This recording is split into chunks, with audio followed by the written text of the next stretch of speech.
put something up here in just a second. Just making sure that I've got all my stuff set up right.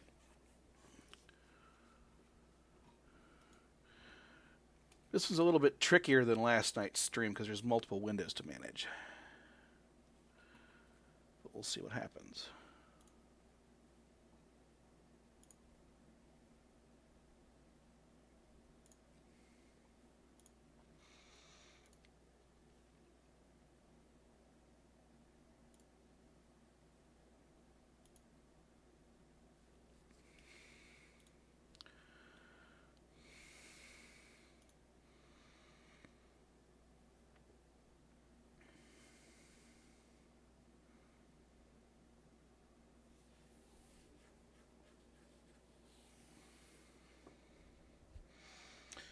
Okay, let's see how this works. So, for those of you that don't know, the Addams Family pinball table was based on the movie when it was released. And we've got several different things we can do here. This is one of the first cases where they had multiple modes in which you could actually try and accomplish something. The other thing the Addams Family table is known for is being really, really unforgiving.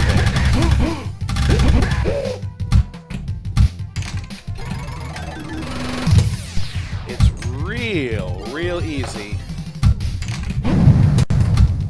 to lose the ball just like that.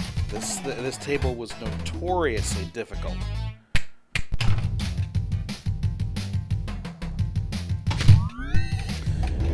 As for settings, just to kind of lengthen the average play time a little bit, I've got this set to play with, to give you 5 balls instead of 3.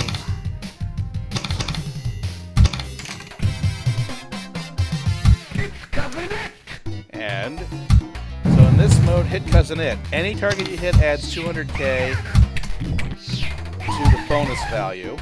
If you actually hit it, which is up just behind the electric sheriff, all the way up here, then it awards the total value. And of course, if you do like I did, you get nothing.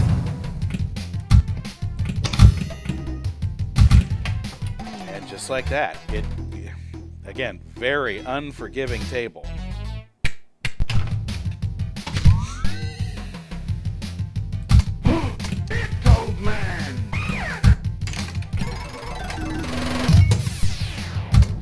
Now, this game does have a couple of little Easter eggs in it that are also incredibly difficult to get to.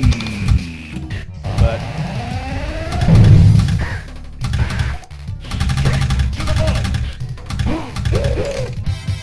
okay, what do we got?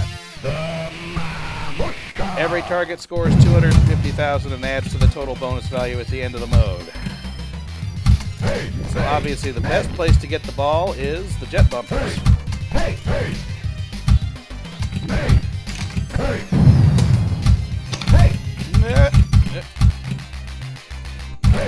Don't know how I managed to save that one, but okay, I'll take it.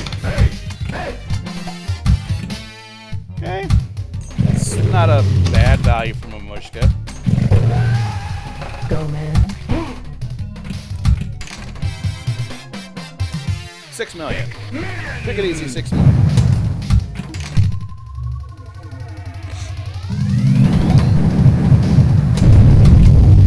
Now the other thing that you'll see here, that this is one of the things that people either loved or hated about this table. If you notice, there's that big red light in the middle that hasn't come on yet, or that only flickers every now and again. That's called the power.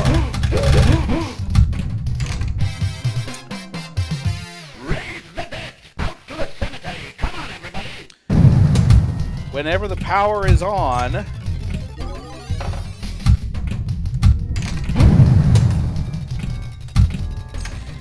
there is a magnet underneath the table that will randomly throw the ball in a different direction.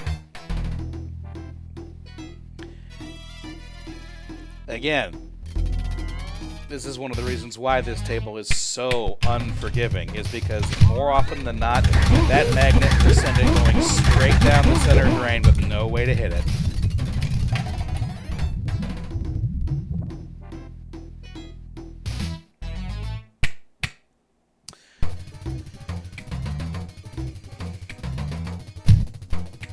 Scores topping, you know, 50, 60 million are uncommon with this game because it is so difficult.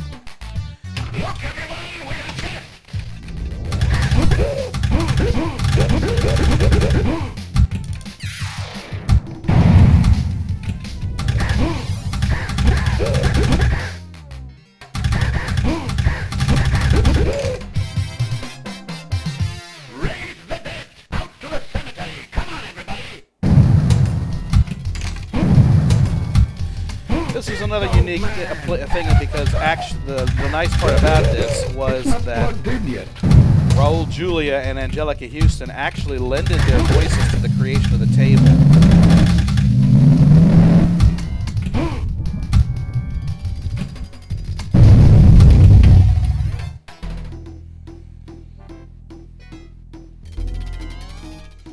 That's better than I got last time.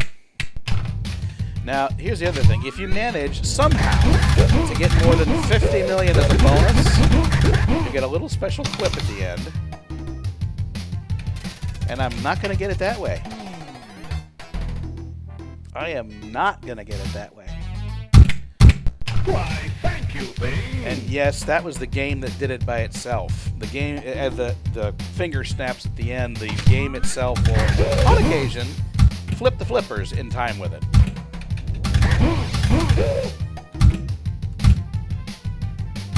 Greed. Yeah, come here.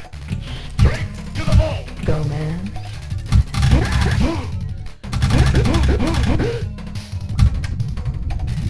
And yeah.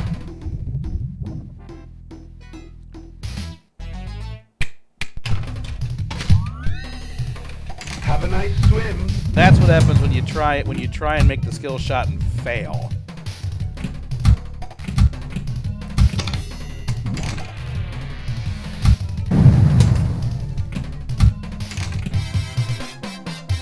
Quick, move table. Ah! Once again, exactly how hard this table is. The replay was set at is defaults to 90 million, which kind of should tell you about how hard this thing is.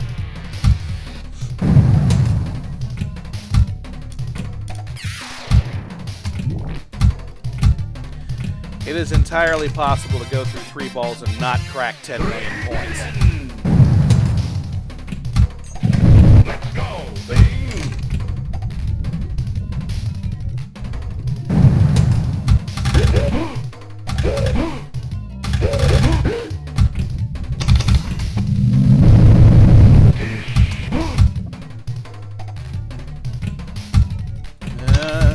Here. All right, what's next?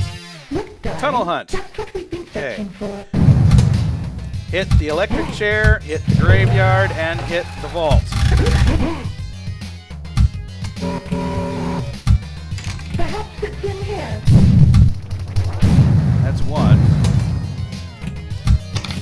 I don't know that I will get more.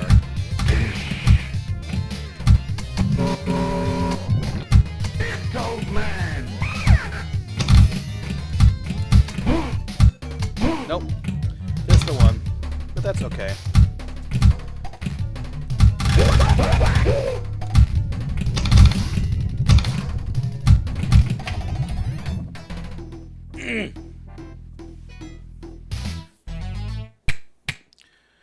$52 million is not a bad score for this, but it's still, like I said, this is a tough table.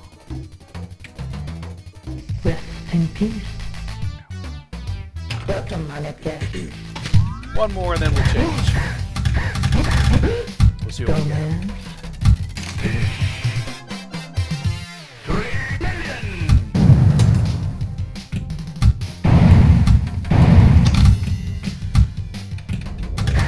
hit the bookcase 5 times to spell out the word greed, and then it gives you the greed award.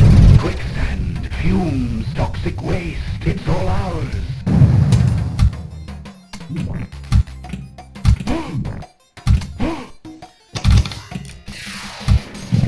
Let's go, baby.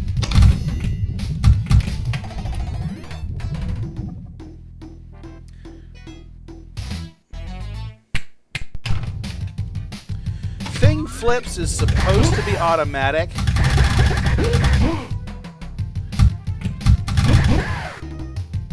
As to whether the table code for this version has that working or not, I don't know, and I've never bothered to actually try it because it's such a reflex. Greed.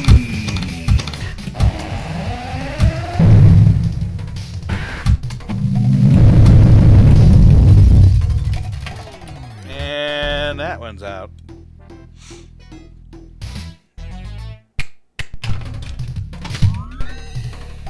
Have a nice swim. Into the drink.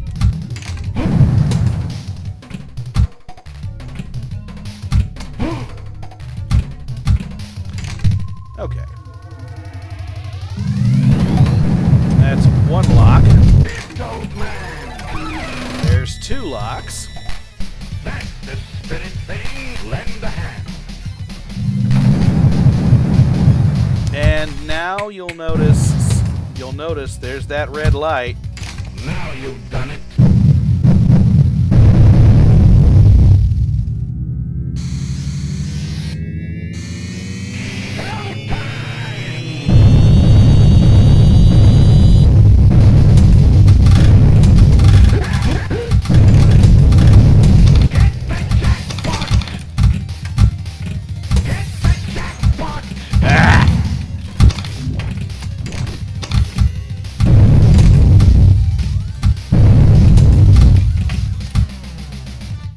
Well, that didn't work.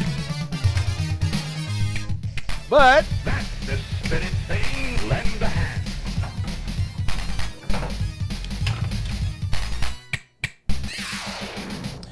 shoot the side ramp or the train for the jackpot. Get the jackpot! And that'll count.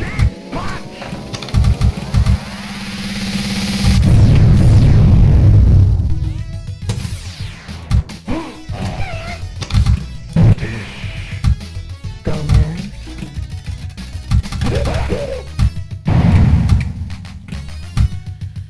The funny thing is I've scored almost all of these points without hitting hardly any of the actual mansion rooms, which is the hard part. I've gotten all this stuff without doing any of the mansion stuff. Quick, multi-ball! Go, man.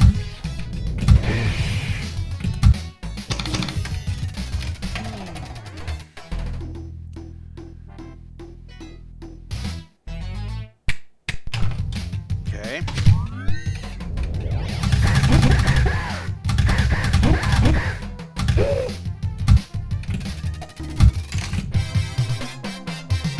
Out to the cemetery! Okay. Graveyard bumpers award the maximum value.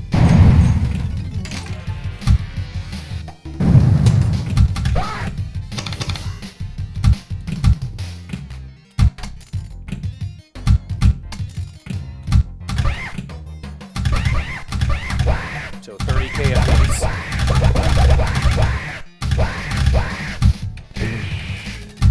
Go, man. Look, darling. Tunnel hunt. That's what we've been searching for.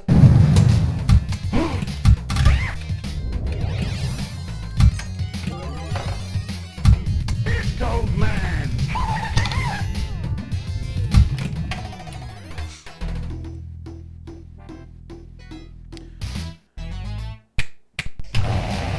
Okay. 9 million is what's... Well, no, Go, it doesn't man. hit. It's covering it!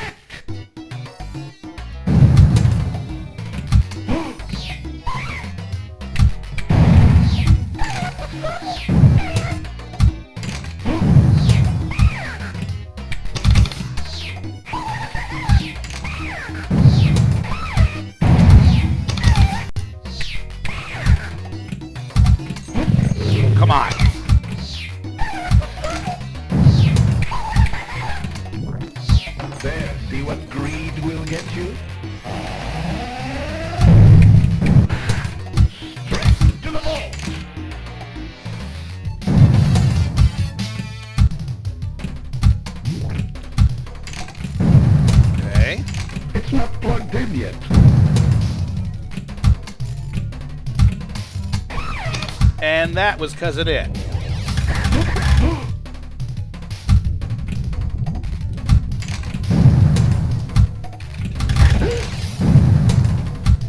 It's old man.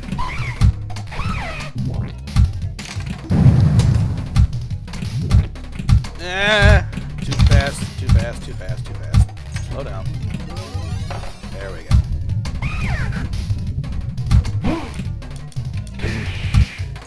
Go, man.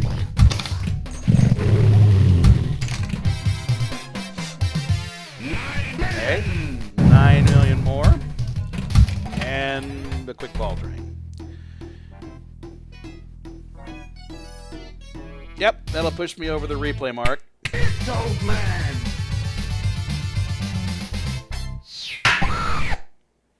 Not that it matters, but, you know.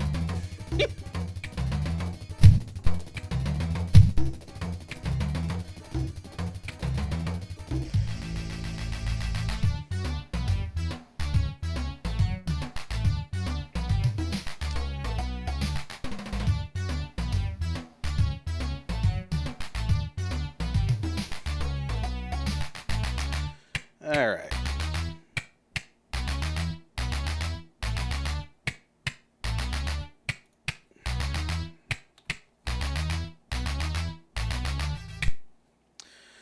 All right, let's open up something a little different. Let's go with probably one of the best known tables out there. And that is Twilight Zone.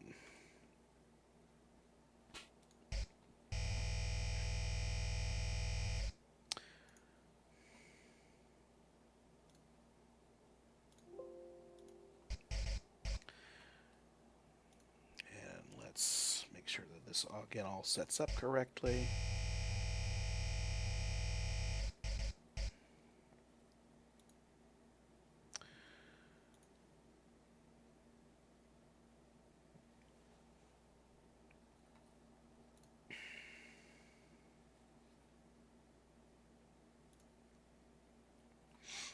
All right, there we go. Now, this one is so famous because it offered so many different things for you to do. This took the idea that they had started with Addams Family and really played upon it greatly. This is probably one of the most popular pinball tables of the golden age of pinball games, at least in terms of the high electronics era. This isn't one of the EM pinball greats, but this is certainly one of the greats in terms of the electronic era. The guy who designed it, Pat Lawler, won numerous awards for this design. Part of it was because it was you took so few targets and did so many different possible combinations of things with them that it made the game unrealistically deep. If you notice in the middle, you got the door, and that's the famous line from the original show. You unlock this door with the key of imagination. Each of those panels on the door that you can see being lit up all award a different value. So the ones that you want to, so the way this game works is that as you light panels, you get more and more awards. If you can manage to get every single yellow panel lit, then the white doorknob is what will light next. And then that starts the game, what they call the frenzy mode, otherwise known as Lost in the Zone, where every mode is active. It's basically play constantly for 30 seconds, and then we'll tally up your score while we recollect all the balls that are in the machine. So,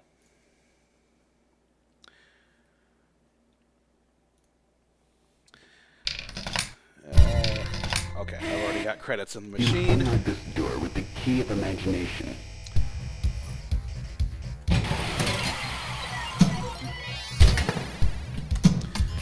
Again, just to keep the game length reasonable.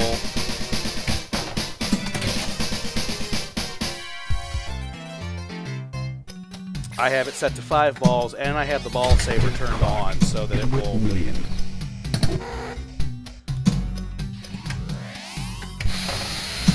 The clock millions is that little tiny green target all the way back in the very center of the table. Clock millions is when you could theoretically keep active for however long you can keep the ball in play, because every time you hit it, the clock reverses direction. Once it hits 12 midnight, the mode ends.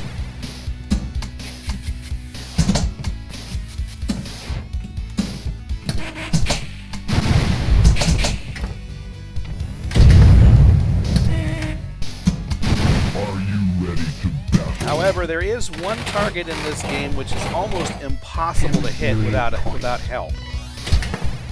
It's actually under that little play field on the upper left-hand corner. It's called the dead end.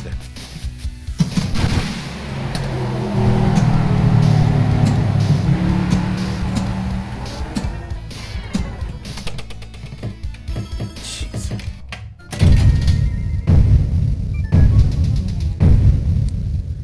Well, that wasn't very good. Okay, the power ball was in the trough. Great. Well, means I don't have to hit the...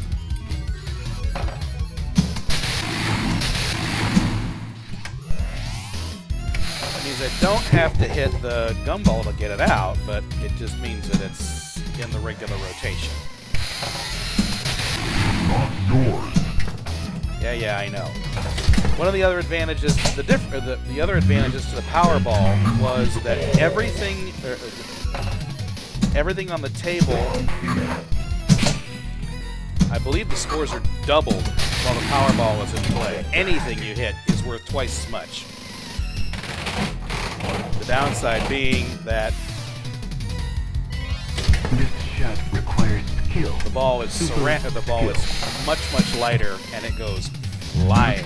And you lose it all. Too hot to handle? Be careful. Now this gets hard. The skill shot with the Powerball makes it even harder. High Speed is good too. The Getaway, which is actually the sequel to High Speed, is really good. Those are other really good tables. Hey, I got lucky. Not yours. Now, of course, comes the actual task of hitting the extra ball target, which is also very, very difficult. And you lose it all. Powerball. Come on. There it goes.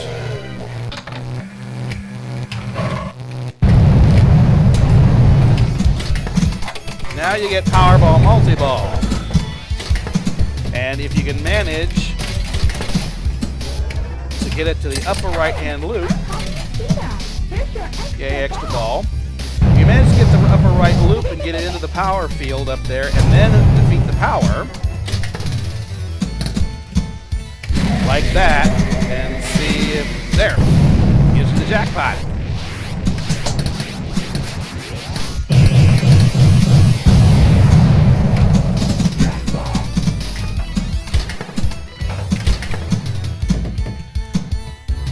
Now you still have to, let's see what happens. There.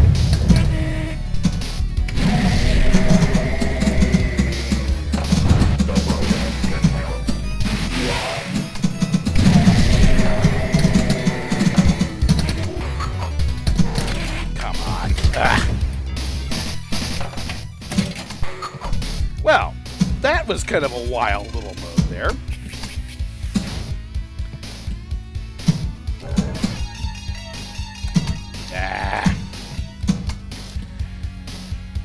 So,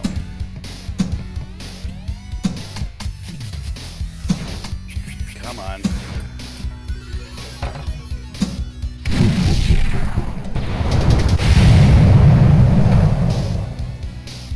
Okay. Fast lock gives you a quick multi-ball if you can manage to hit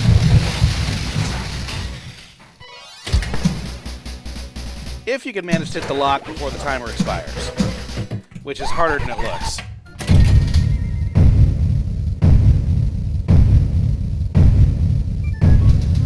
Big risk, big reward.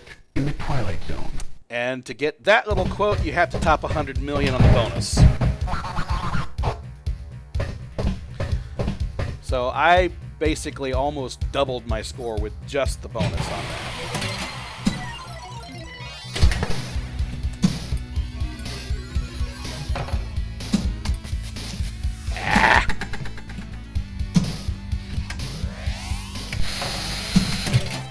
Target I just hit's called the player piano. The player piano is another one of those items that Town Square. will start the various modes of the game.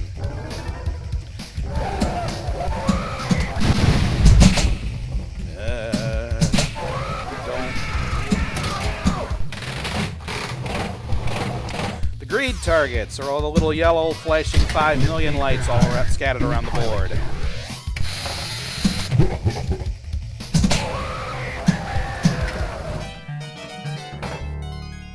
That'll be handy, especially if I can get the extra ball out of it.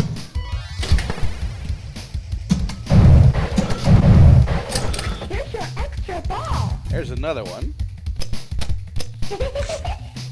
Beyond this door is a dimension of study. Okay.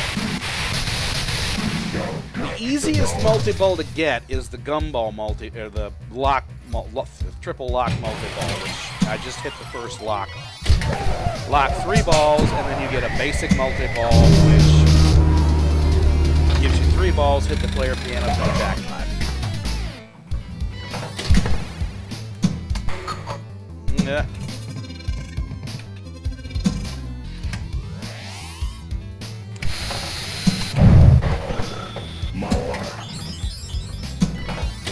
Hitting the camera without it lit gives you a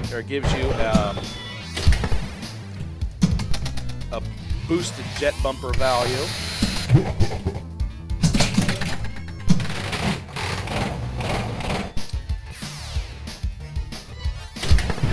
The spiral is hard to control because there are magnets back there. There. See what greed will get you? Into the spiral. That will stop the ball from progressing through the rest of the loop.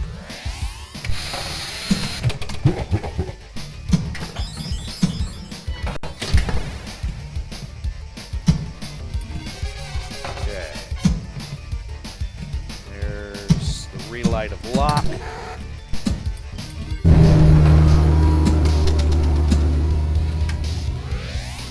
Ultimately, it doesn't matter whether or not you score any bonus points in the mode, so long as you complete it to light the door panel. That's all the game cares about.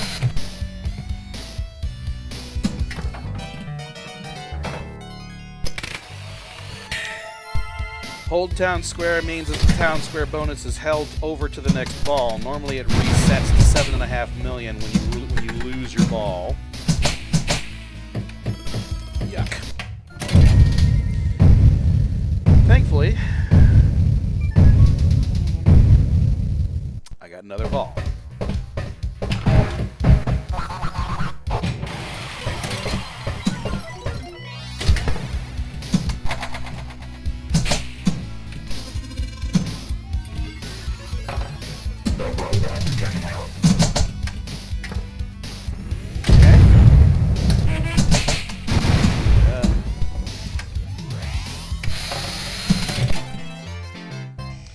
Clock chaos. Hit the clock target to award the value and then reverse the direction of the clock. Once it reaches midnight, the mode ends.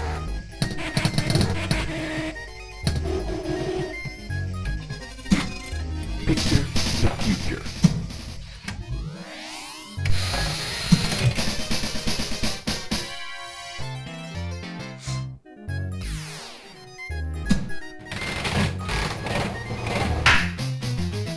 Okay. And there we go. Ah.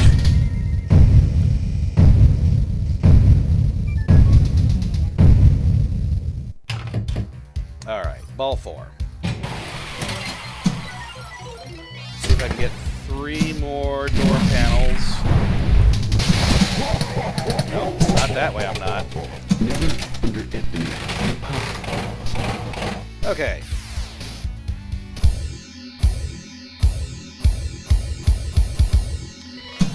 Note Quick the and easy hitchhiker. 16 They're by million. the side of the road.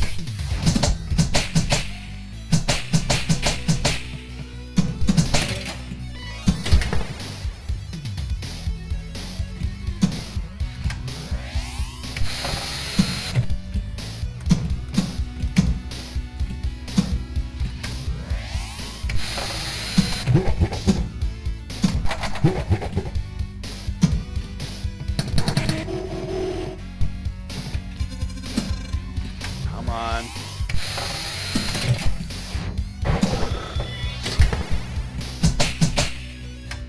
Ah! Yuck. All right. Well.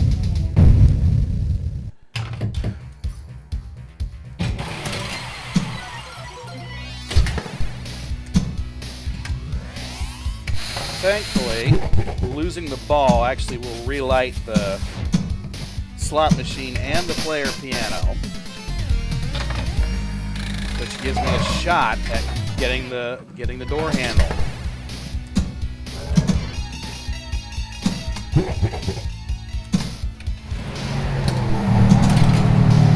Okay, there's one. Gumball is lit. Now I just need This is no ordinary the super. gumball machine. Ah!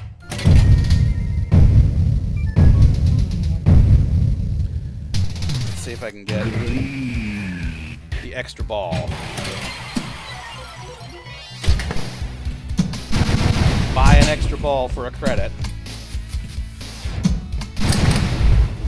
Beyond this door is a dimension of sound. Don't touch the door. Don't touch the door.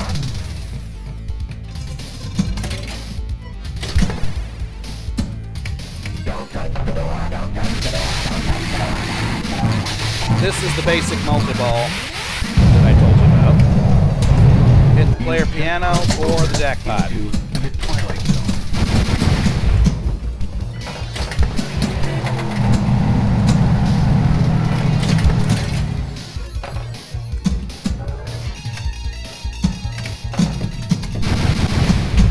Which I am not going to get. Because then it gives you basically a 12-second timer to hit lock again to restart the multi-ball if you lost it. And yeah, you're not. It's hard to hit.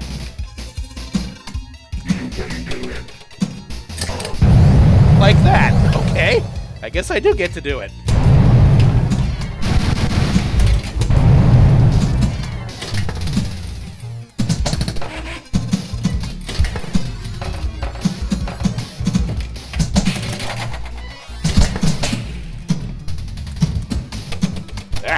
Come here.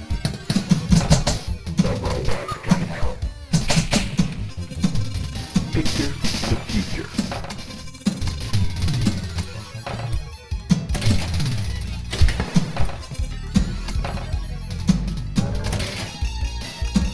There's the jackpot.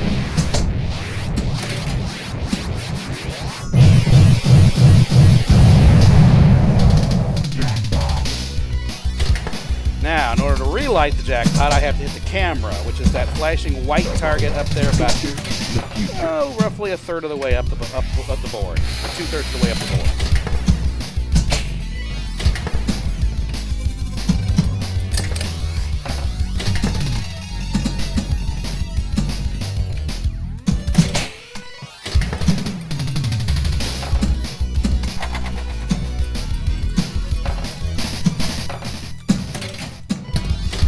An opportunity awaits you in the form of an extra ball.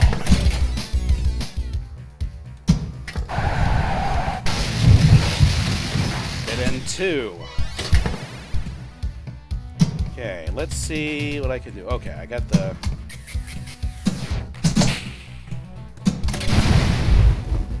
Okay, that is the last door panel. If you notice, the doorknob is now blinking Gaze at one of life's payoffs. as it dumps my ball right into that. God dang it! Player 1. Right as I was about ready to get it. Not an ordinary game or an ordinary player. Not my highest score, but, you know, not my worst either.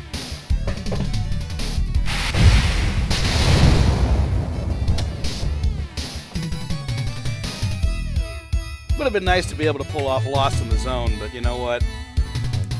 At the end of the day, 800 and some odd million, it's not a bad score to get on that table.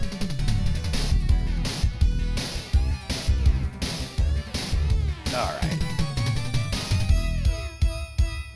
Let's go ahead and pull up something else here.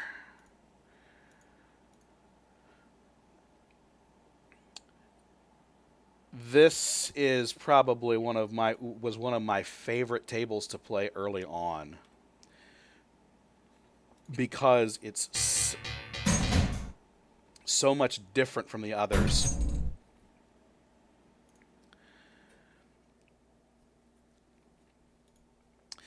Bram Stoker's Dracula is a really creative table. This one was one of the ones that included what they called multi-ball. Whereas if you look down here at the bottom, you'll see 3 purple lamps.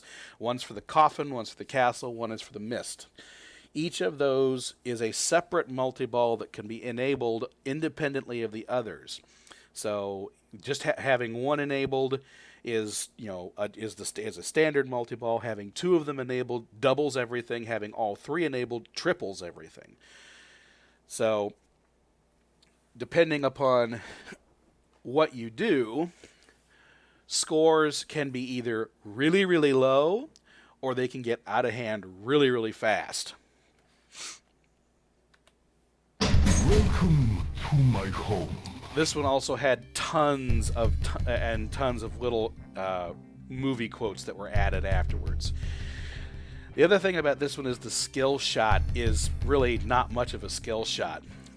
If you look, you have the 3 faces to the mansion that are flashing up there. The idea is to hit the back target while the center one is lit.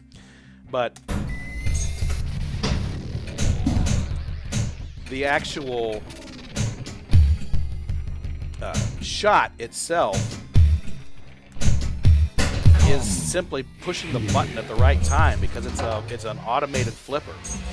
You have no control over the actual strength of the shot.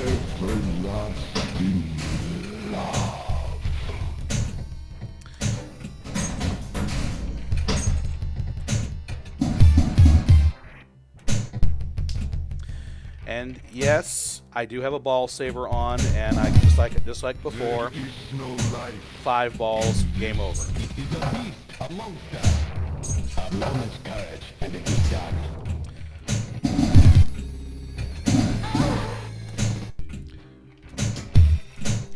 Williams, who was the folks who created this particular table, chose to do something a little different with the table. They figured, well, we've got a video screen on here, why don't we make use of it? And so there's actually what they call a video mode in the game, where once you get to, it's just a simple video game.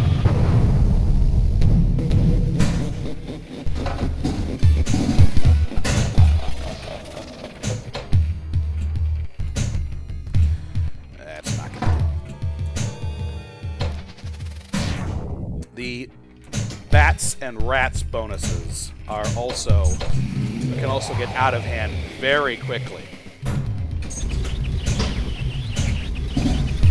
The quicker you get rid of all of the bats, the higher the resulting score you will be.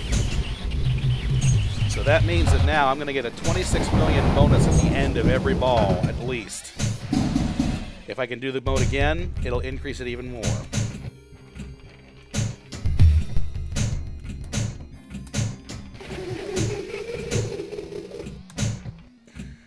Yuck. Not a great shot.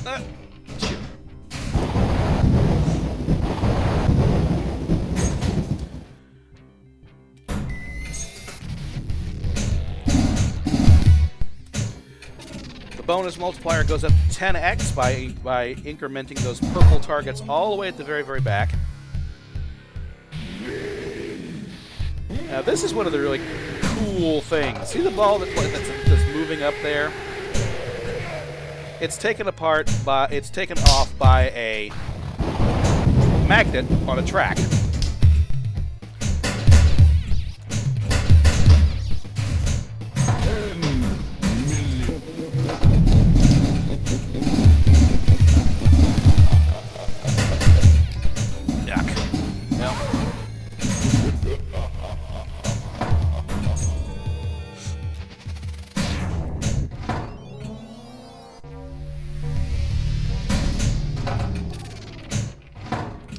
Okay, coffin multi-ball.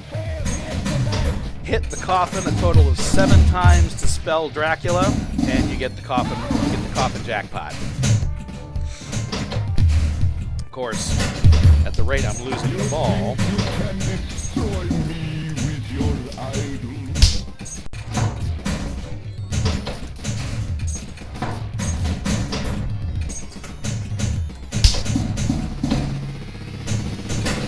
Rat's bonus is 18 million. It means I'll get that bonus at the end of every ball as well, along with the bat's bonus.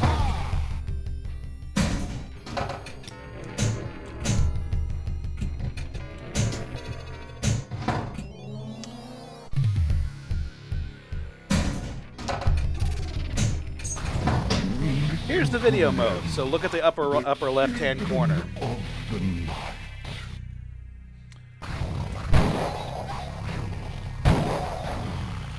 Use the flipper buttons to shoot either left or right.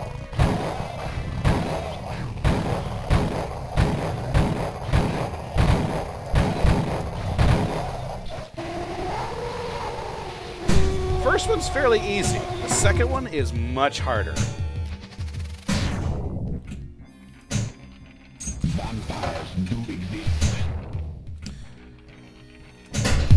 In order to get it lit, the VIDEO that's in the upper right-hand corner, the very outer loop.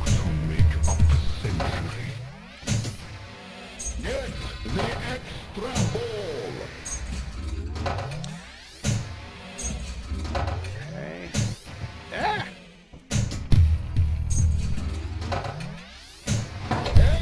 Extra ball. There's the extra ball.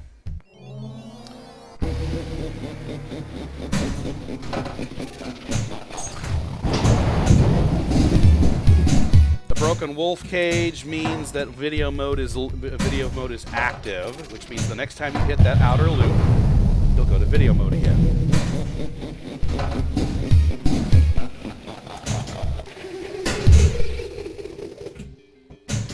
Strangely enough, this one does have a fair amount of the lines used in the movie, but Keanu Reeves' voice appears in one clip.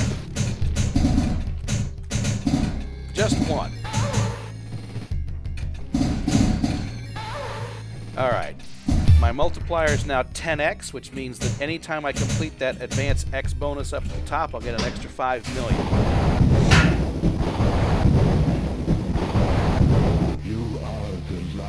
Of my life, alive again. I remember the first time I ever got a replay on a pinball table, and I heard that knocker sound, and that scared the crap out of me the first time I heard it.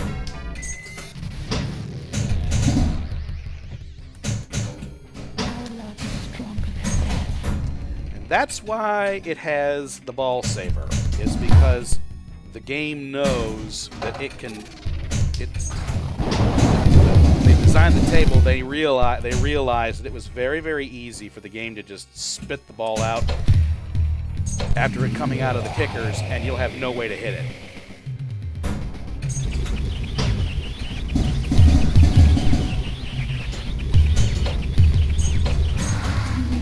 Okay, there's Castle Lock 2.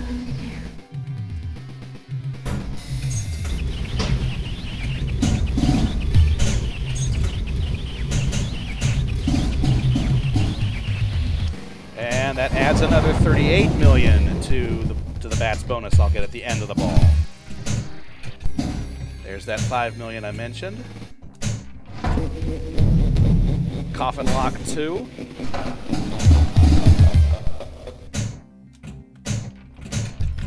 Ah, come here.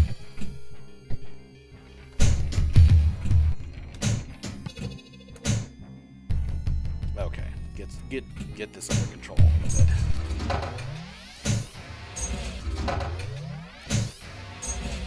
$17 and $18. Castle Lock is lit.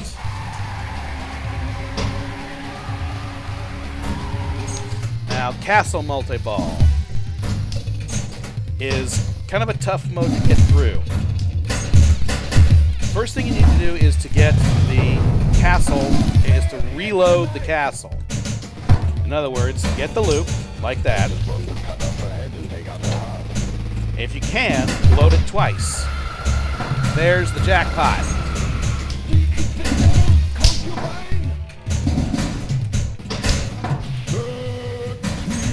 All 3 multi-ball modes are now active, which means the entire playfield score is tripled.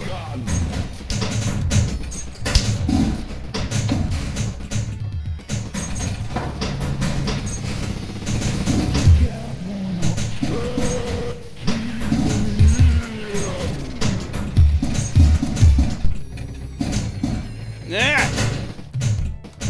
The game now has up until that moment, now had every game.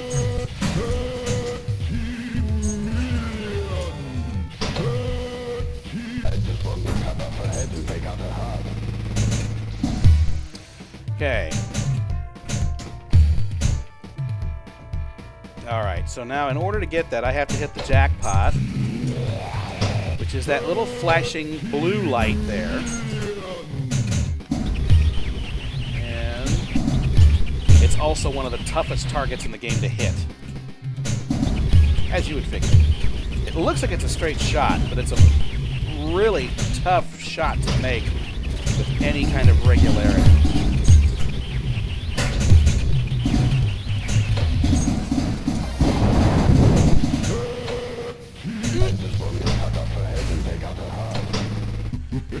Okay, well.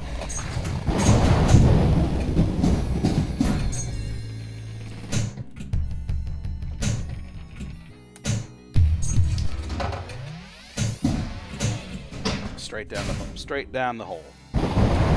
70 million for bats, 176 for rats. That makes the end of ball bonus over $250 million each time, which again, that's one of the ways I said in which the scores can get out of hand very quickly.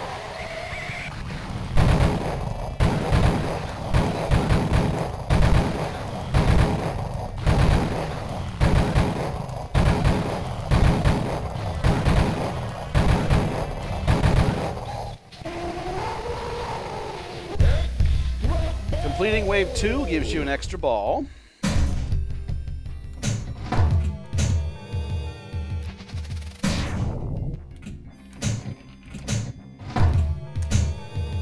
Okay, that's not very interesting. I suppose I get to add more to the rats bonus. You are safe with me.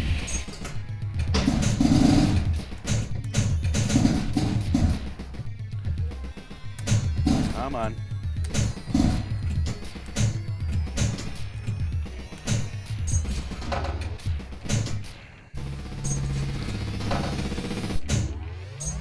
Okay, 28, 29, and 30. Castle Lock lead. And then the whole thing starts all over again. The only other thing that's missing so far from this is the coffin jackpot. Coffin jackpot is probably the biggest one in the game because it's also the hardest to make real, because you have to hit that upper right hand target a total of 7 times and then complete the mode to actually score the jackpot.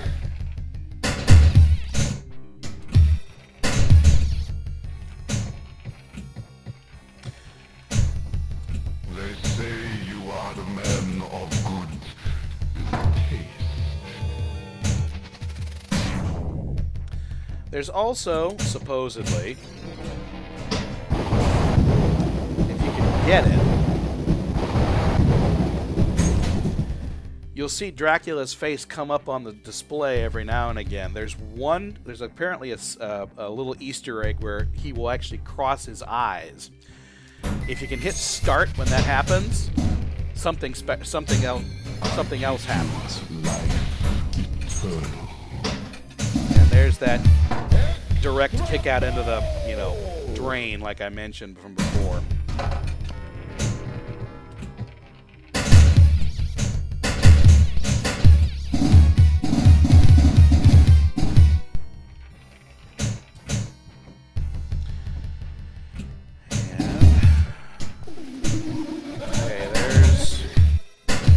Castle locks again.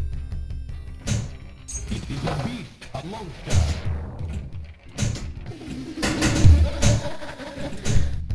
The only target that I haven't hit yet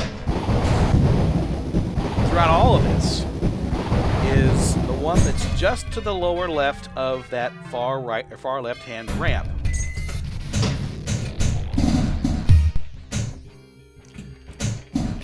And it's there. If you flip, it's the scene out of the movie where Renfield is basically pleading with Dracula to spare his life, and at the end, Renfield gets forcibly tossed against the walls of his cell. And the way to actually throw Renfield is to flip.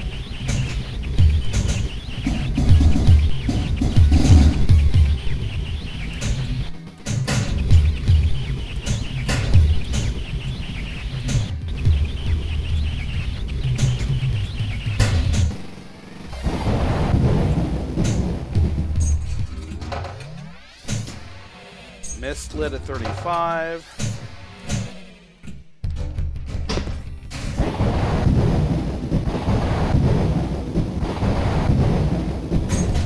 Last ball.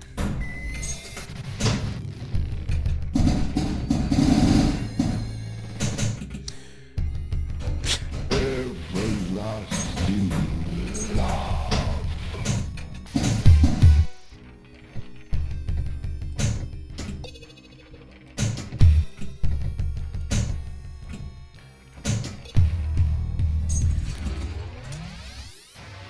If you manage to get enough speed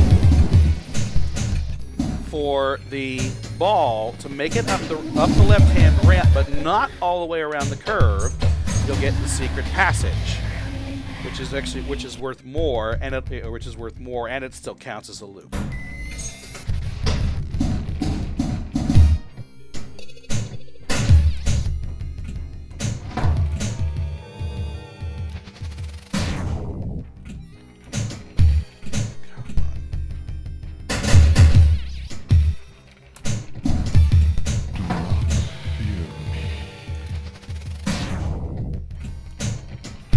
Yeah.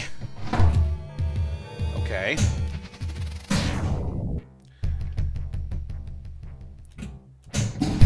Oh, come on. Really? It's when the game goes with like that.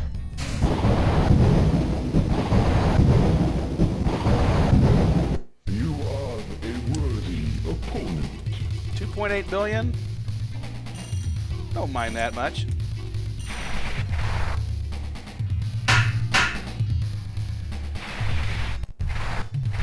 And 37 beats my old total. Blood is too precious a thing in these times. Part of the reason I like playing these titles on Visual Pinball is it gives me a chance to actually learn how the game is played. So much of these pinball tables nowadays, they've invested so much time in creating individual modes and how things are played and individual mini games across the table, that unless you're able to kind of keep the ball in play, you never really figure out how the game is supposed to be played. And so that's kind of why I keep it the way it is it makes it worth it, because now you can actually get some mileage out of it. Okay.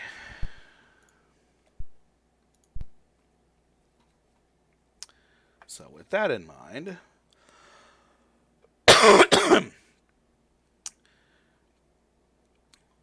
let's go to something a little bit different.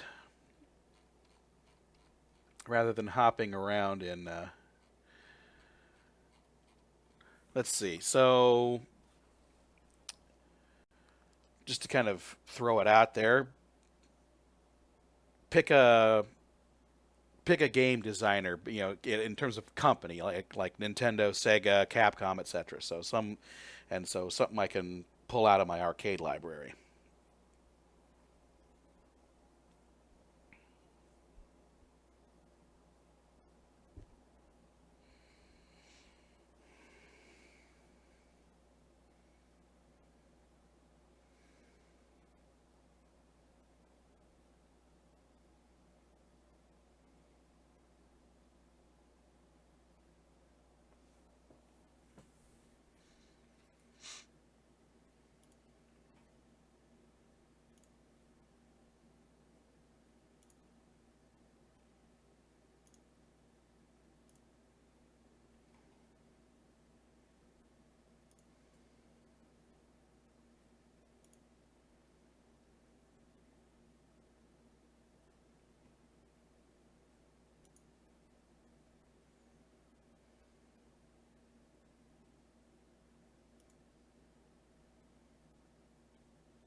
Okay.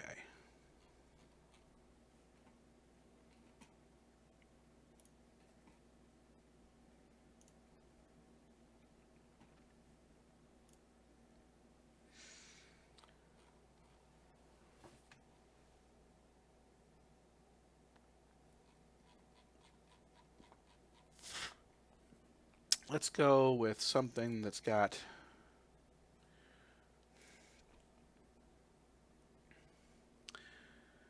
Okay. I can't guarantee that I'll be all that great at this one, but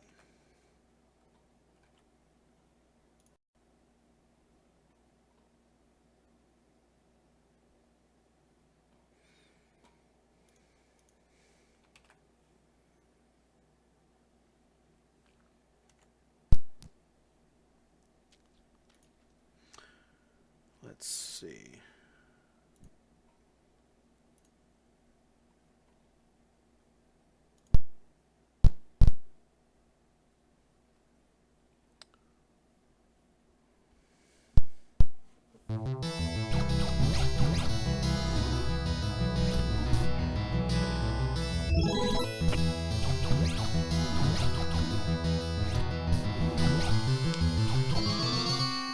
I don't know. I must be a glutton for punishment for this on this one because this is just hard.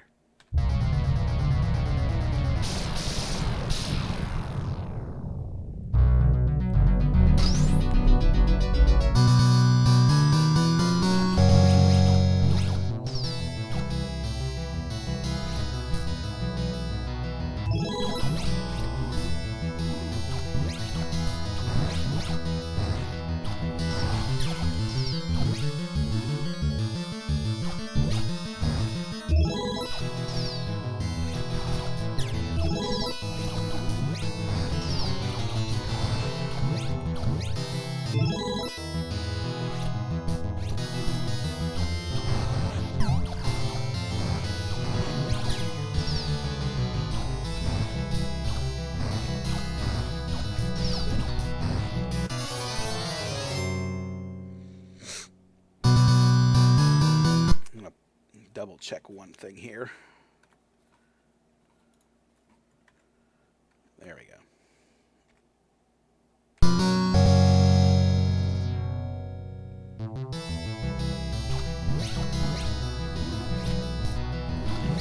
So,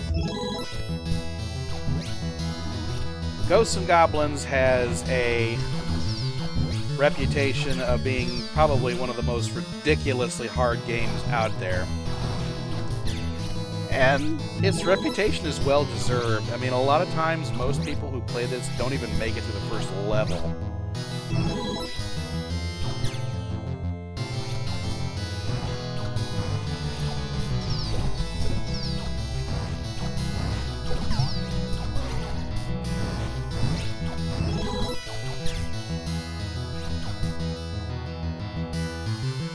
The game's poor controls, combined with its unflinching difficulty, combined with a bunch of other really...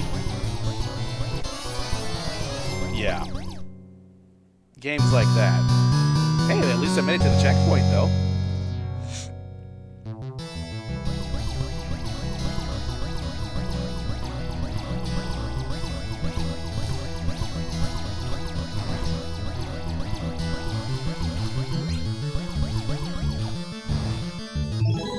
I just want the lance back. I really don't want the torch.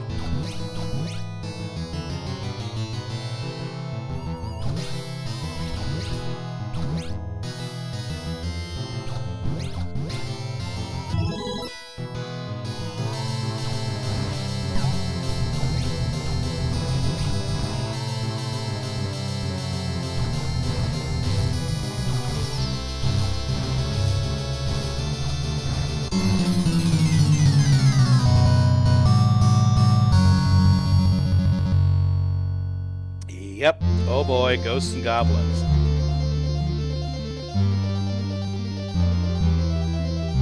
I don't know how I managed to get...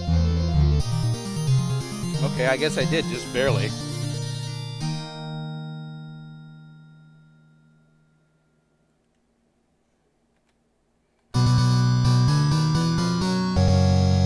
See if I can get through at least level 1 before, you know, calling it quits. I'm not going to do it that way.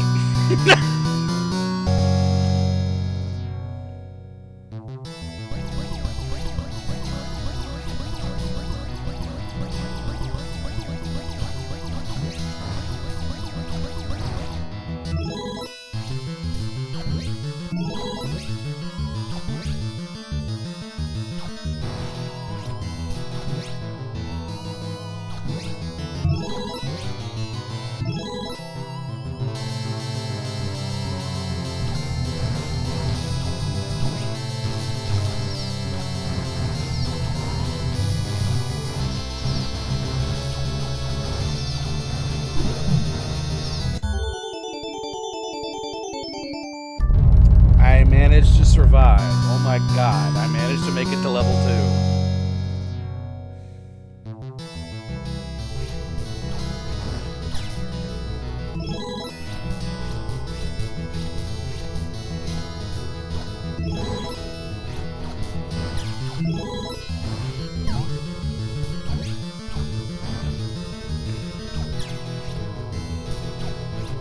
Nope.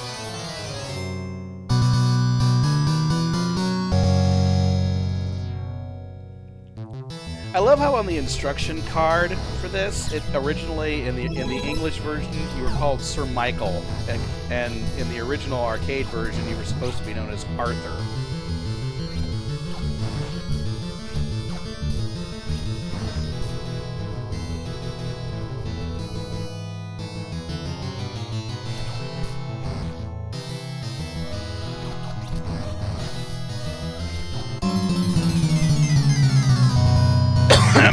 Well,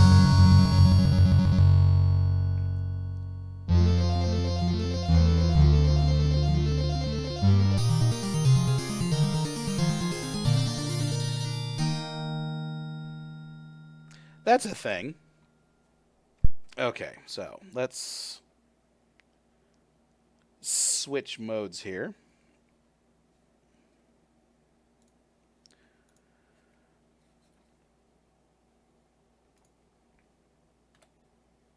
And let's pick something that's at least a little bit easier.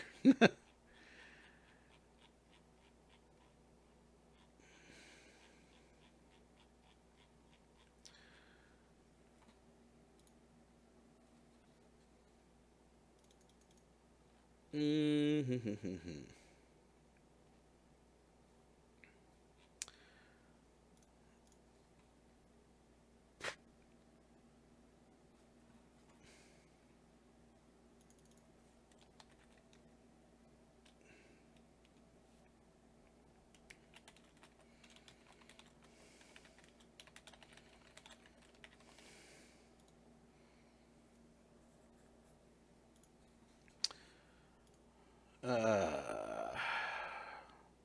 Thanks for the reminder, Tony.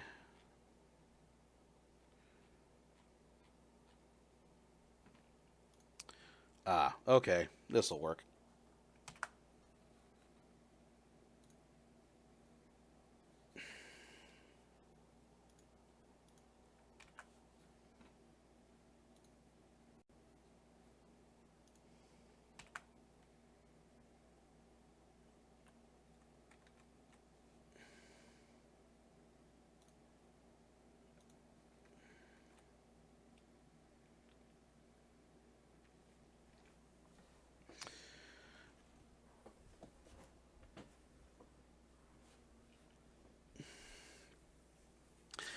So when I was originally, when I originally lived,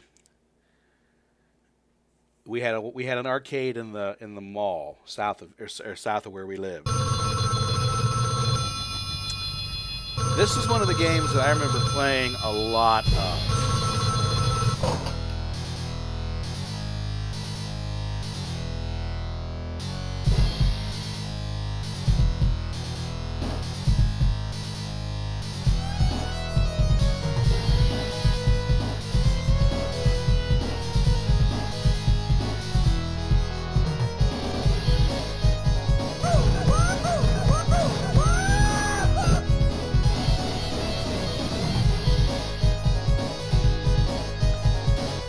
This game was censored heavily for its North American release.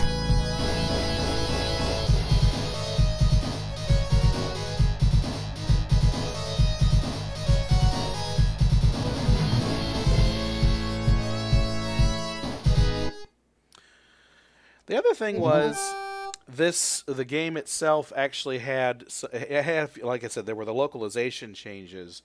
And then there was the history behind the characters, which most people really weren't even aware of unless they paid attention to Capcom's games. Cody and Guy were two brand new characters with Final Fight, but Hagar had shown up in something else before. It was a game called Saturday Night Slam Masters, which is one of the reasons why he's a formal wrestler.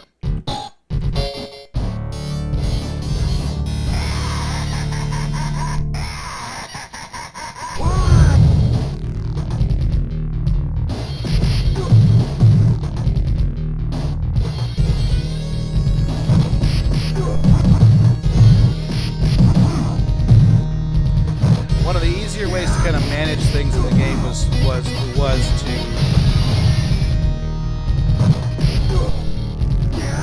not finish the attack sequence. Basically,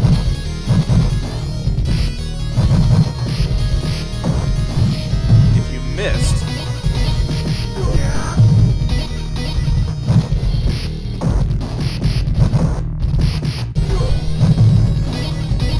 it's hard to pull off in real life, but there have been some. That's basically it. Punch twice in the correct direction. Punch once in the wrong one.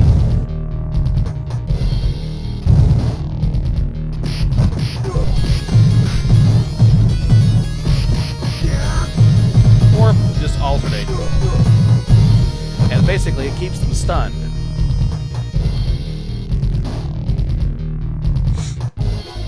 Trick works for bosses too.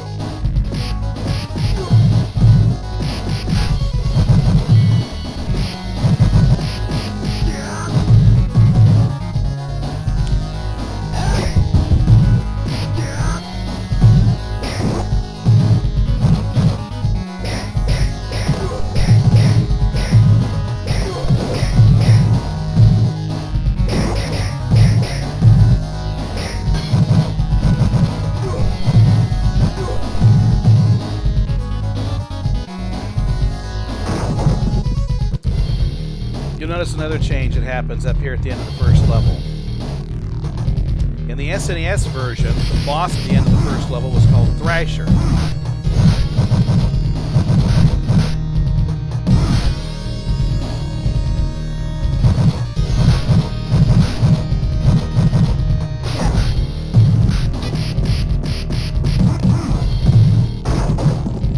Except he's not called Thrasher here.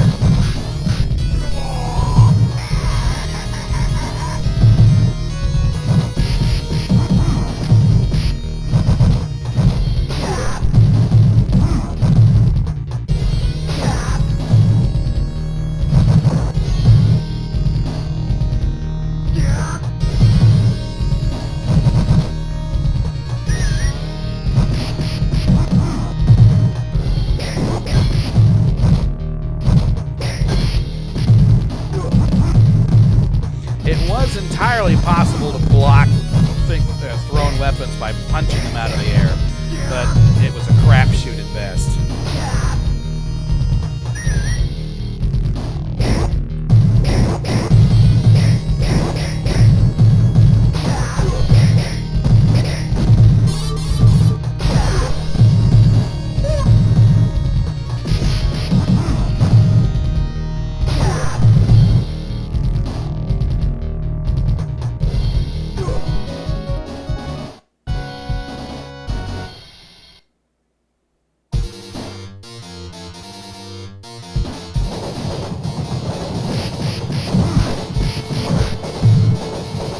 Of course, there was also the issue of beating up women in the game as well, which showed up in the localization on the SNES.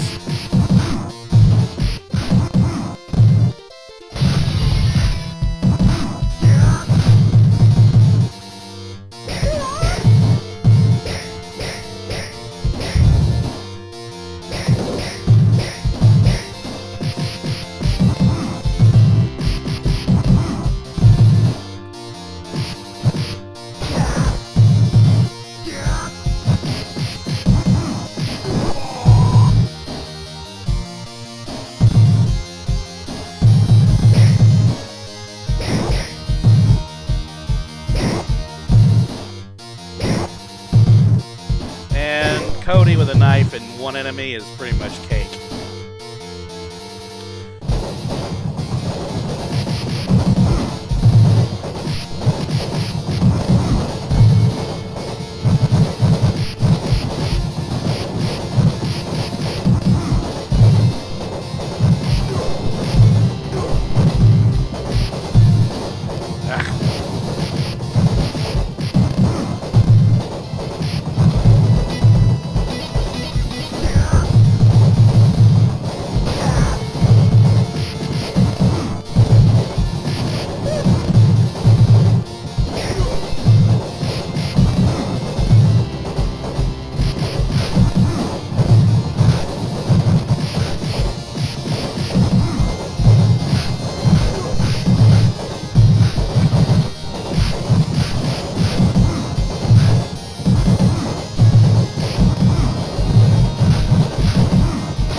This was the other thing about it, about the localization as well. They didn't.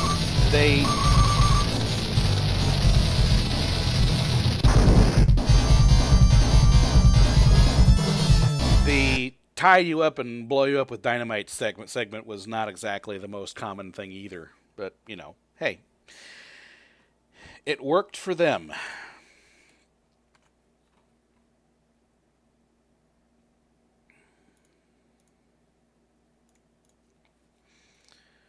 Okay.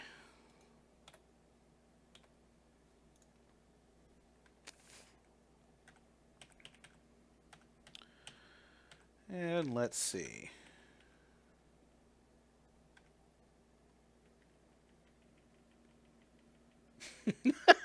Yes, yes, they are.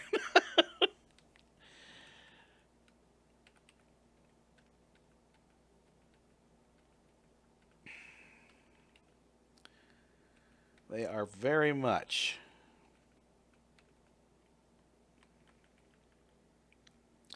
All right. Here we go.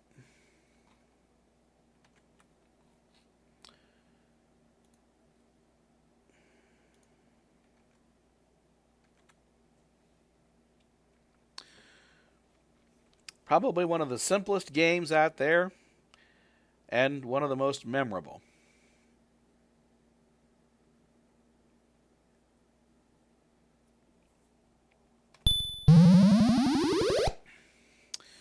For all of us old folks here.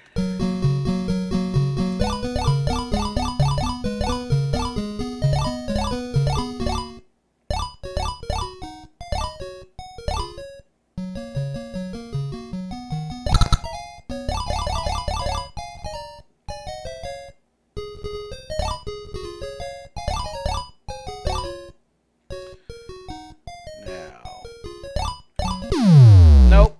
Couldn't quite get that one. That was also the hardest one to get.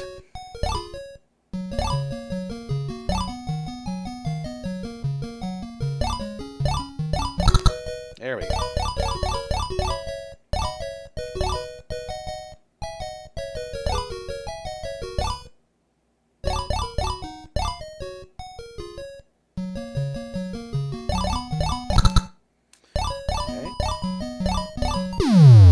Oops.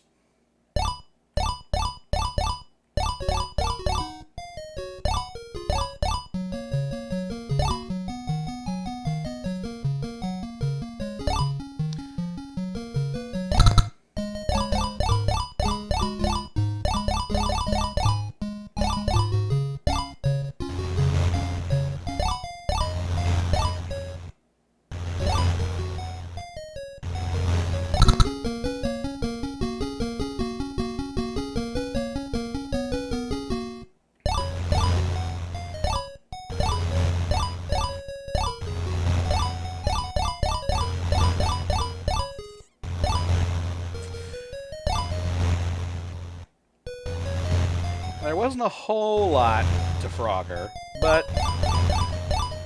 what there was of it, you did have to be careful of, because you could stand on the alligator's back, but that was about it. Not bad. Second place. Okay. So that's going to be about it for now.